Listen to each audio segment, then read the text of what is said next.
नमस्कार मंडळी, ठरलं तर मग या मालिकेच्या पुढील भागामध्ये आपण पाहणार आहोत. घरामध्ये अर्जुन हा सर्वांच्या समोर सायलीला आपल्यासोबत डेटवर चालण्यासाठी घेऊन जात असतो. तेव्हा अस्मिता ही जाणीवपूर्वक सर्वांच्या समोर सायलीचा हात पकडते आणि बोलते, तुम्ही कुठेही जाणार नाही.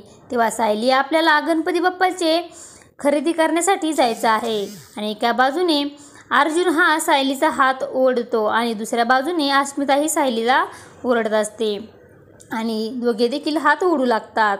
हा सर्व प्रकार पाहून सर्वजण भावूक झालेले असतात. तेव्हा कल्पनामध्येच बोलते, अस्मिता सायलीला सोड.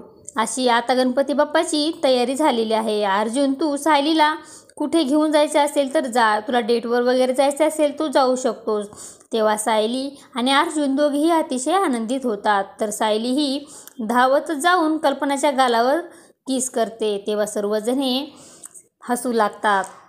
त्यानंतर आपण पाहतो घरामध्ये सर्वांच्या समोर अश्विन हा सर्वांना बोलतो की मी आता फ्रेश होऊन येतो, माझा डब्बा भरून ठेवा, मी डब्बा घेऊन जातो. तेव्हा सायली ही अश्विनला बोलते, अश्विन भाऊजी, मी एक काम करते, आज तुमचा डब्बा हॉस्पिटलमध्येच पाठवून देते. तेव्हा अश्विन हा तिला उत्तर देतो की हा डब्बा माझ्यासाठी नाही तर मला तन्वीसाठी घेऊन जायचा आहे.